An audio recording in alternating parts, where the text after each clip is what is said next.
Praktek. Soalnya kita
sudah menggunakan sabun, kita akan terhindar dari yang namanya kuman. Kita akan bersih. Nah, sekarang kita tahu dulu apa ya kuman itu ya?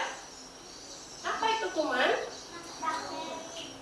Nih, kuman adalah makhluk yang sangat kecil seperti bakteri, jamur yang dapat menyebabkan penyakit. Nah, ini Ibu ada contohnya nih. Kalian pernah makan makanan yang sudah basi? Ini contohnya. Ini makanan yang ada kumannya. Nih, lihat, ya. Ini ada apanya? Ada jamur. Jamur itu bisa menyebabkan apa? Iya, bisa bikin sakit. Tahu kan ini apa ini?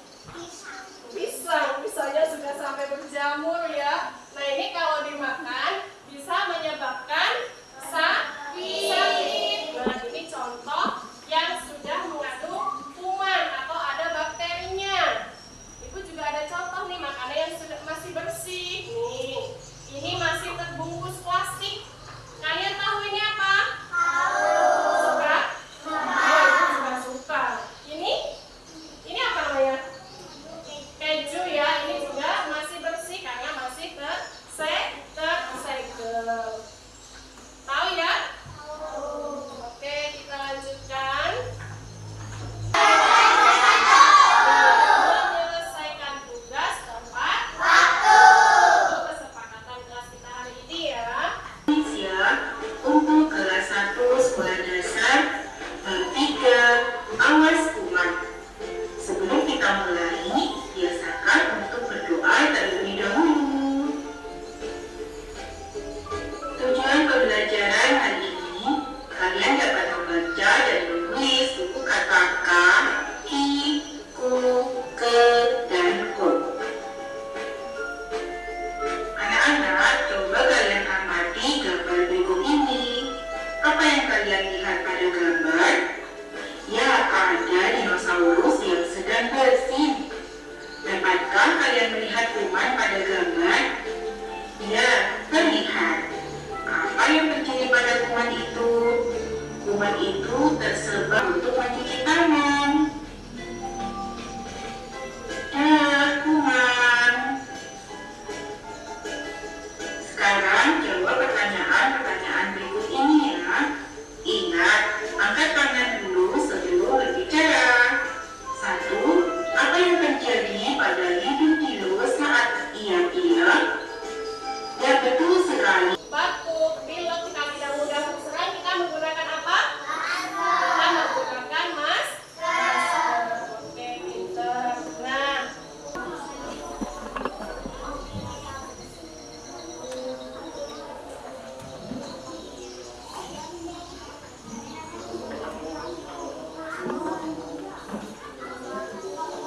silakan guntingnya dikeluarkan, lemnya juga dikeluarkan.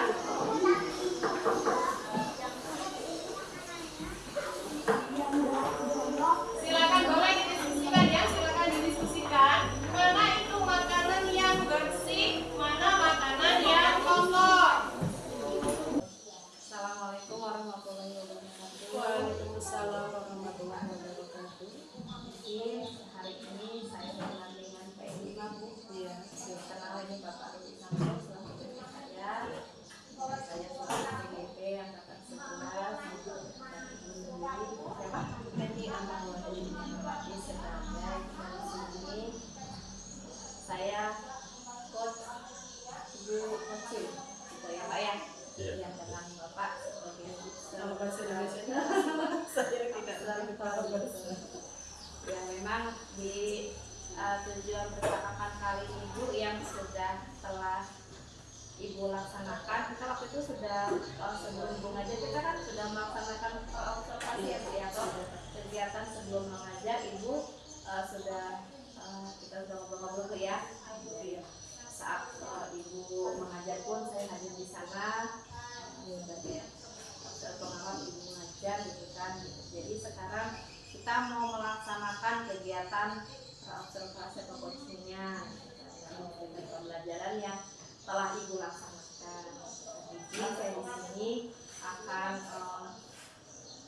menanya beberapa pertanyaan. Pertama, perasaan ibu setelah melaksanakan kegiatan pembelajaran yang dilaksanakan setelah ngajar itu bagaimana? Alhamdulillah, perasaan saya senang, puas, karena saya menggunakan beberapa metode yang memang seharusnya saya gunakan. Salah satu metode yang saya gunakan itu metode diferensiasi, itu mengelompokkan. Jadi ada beberapa siswa yang memang itu saya kelompokkan sesuai dengan kebutuhannya. Anak menemukan solusi karena yang bisa itu jadi lebih bisa. Tapi ada kelemahannya juga. Anak itu jadi tergantung, Pak. Ya, jadi yang harusnya misalnya dia bisa mandiri karena di situ belajar bareng-bareng, ya mau tidak mau dia butuh bantuan teman.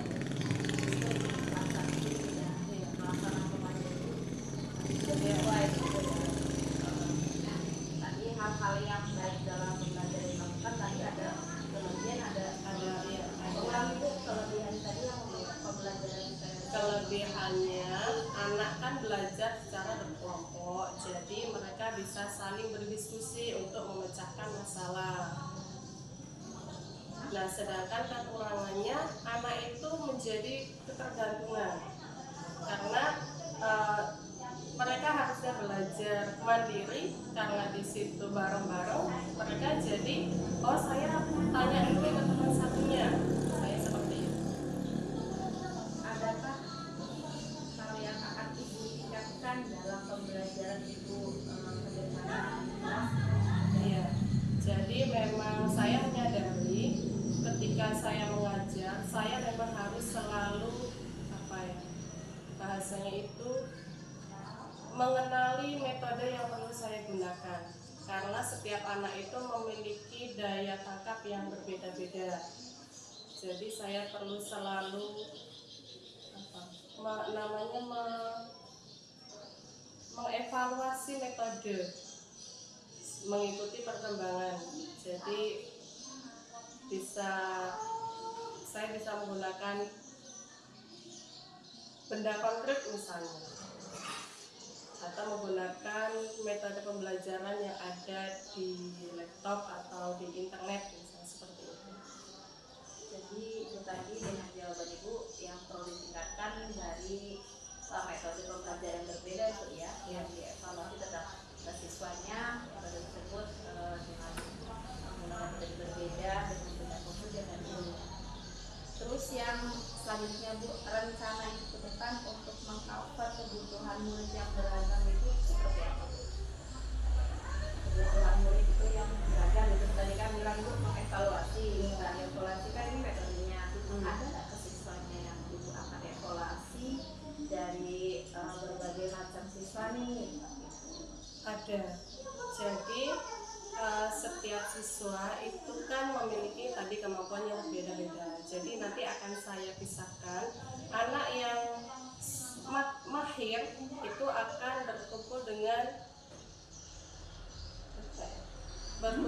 teman yang bisa, atau membantu juga. Anak yang mahir itu juga bisa membantu teman yang belum bisa.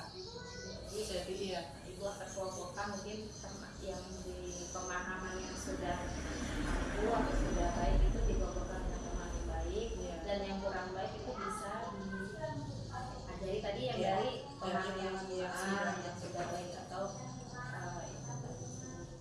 nah dari rencana itu Bu, ada nggak pemetaan kebutuhan belajar itu dari siswa-siswa ibu itu yang akan ibu kelompokkan selain dari kelompok kebutuhan yang tadi ya, yang pemahaman yang sedang, yang baik, yang ada kurang, ada pemetaannya. Jadi misalnya siswa di kelas saya itu ada siswa yang sudah lancar menulis ada yang belum lancar, ada yang sudah lancar membaca tapi belum lancar menulis. Nah itu nanti akan saya kelompokkan sesuai dengan kemampuan siswa tadi, siswa yang sudah lancar membaca dan siswa yang belum lancar menulis. Karena ada berbeda, ada siswa yang bisa membaca tapi belum lancar menulis. Jadi sesuai dengan kebutuhan belajar tersebut ya. Memang kalau kelas 1 beragam ya, apalagi dari awal masuk ke jenjang PKSD tapi mungkin berbeda ya Bunda. Memang berbeda.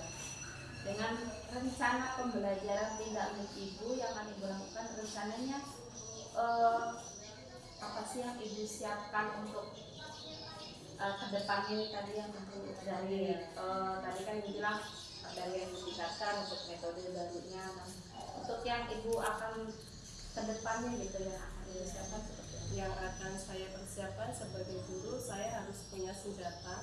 Senjata saya salah satunya adalah RTP. Ya, di situ ada RTP, kemudian ada alat bantu yang lain, ada LKPD atau ada media yang saya gunakan, misalnya ada video, ada benda konkretnya, bisa seperti itu. Buku paket Masuk yang jadi rencana yang nanti Ibu lakukan menyiapkan modul ajar RPP serta perangkat belajar yang lain. Terus untuk komitmen Ibu dalam pembelajaran di kelas seperti apa sih komitmen yang Ibu akan laksanakan? Komitmennya saya beserta anak-anak itu membuat kesepakatan. Nah, misalnya anak yang belum bisa, kesepakatannya apa? Misalnya, kita belajar bareng. Nah, komitmen yang lain, saya berusaha bagaimana sih cara saya agar siswa itu nanti biar bisa. Karena tanggung jawab saya memang di kelas 1 itu luar biasa. Karena banyak sekali anak yang memang belum lancar menulis, belum lancar membaca. Saya harus berkomitmen bahwa saya itu harus bisa menjadikan anak tersebut bisa dan lancar membaca dan menulis. Untuk kalau skala prioritas dari 1 sampai 10 tingkat keterlaksanaan pembelajaran Ibu di kelas itu ada berapa nilai yang menurut Ibu sudah laksanakan? Alhamdulillah kalau dari saya pribadi untuk mendidik ke sana itu sudah sekitar 90% menurut saya pribadi. Jadi menurut Ibu dari berdasarkan rencana Ibu dari Iya. awal sampai dengan mengambil semester ini jadi sudah 90%, jadi sudah banyak peningkatan ya. Alhamdulillah. Jadi memang di akhir pembelajaran yang Ibu laksanakan ini yang terwakili dari perasaan Ibu, menurut Ibu bagaimana? Apakah Ibu merasa bagaimana? Iya, kalau saya pribadi sangat senang. Senangnya yaitu tadi saya melihat kemajuan anak ketika di awal masuk itu mereka masih huruf A, B, C itu masih sampai Z itu masih belum hafal. Tapi ketika sudah beberapa bulan mau 1 semester ini, alhamdulillah luar biasa sekali peningkatannya. Yang tadinya sama sekali memang belum bisa membaca, alhamdulillah sekarang sudah bisa membaca. Jadi Ibu dari permasalahan awal tadi sudah ngobrol akan menindaklanjuti pembelajaran atau tindak lanjut ke depan, menyiapkan FPP, metode dengan metode baru, dengan benda konkret itu akan memudahkan siswa dalam pemahaman belajar Bu ya. Sangat. Jadi dengan pembelajaran yang dari Ibu laksanakan dari tahap itu mungkin sudah ada peningkatan dan mungkin yang tadi bilang akan perlu ditingkatkan lagi. Mungkin